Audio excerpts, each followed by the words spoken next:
Hi friends, வணக்கம். Welcome to லித்து பாப்பா channel. நான் ஒரு மரவள்ளிக்கிழங்க நல்லா மண் இல்லாமல் வாஷ் பண்ணிவிட்டு தோலெல்லாம் எடுத்துட்டு அதை அவிச்சு பொடியாக கட் பண்ணி வச்சுருக்கேன். இப்போ நம்ம இதில் பொரியல் செய்யலாம். ஒரு பேன் அடுப்பில் வைத்து தேவையான அளவுக்கு எண்ணெய் சேர்த்துக்கணும். எண்ணெய் நல்லா காஞ்சதும் ஒரு ஸ்பூன் கடுகு சேர்த்துக்கணும். கடுகு வெடித்ததும் கொஞ்சம் கருவேப்பிலை சேர்த்துட்டு நம்ம நறுக்கி வச்ச கிழங்கையும் அதில் சேர்த்துட்டு நல்லா அதை வதக்கி விடணும்.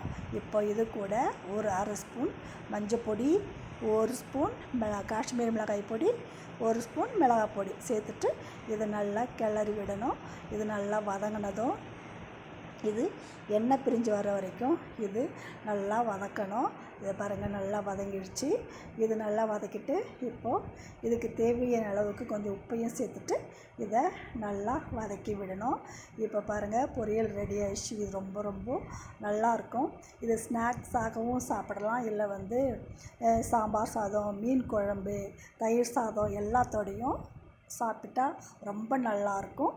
நீங்கள் இதேமாதிரி செஞ்சு சாப்பிடுங்க. தேங்க்யூ ஃபார் வாட்சிங்.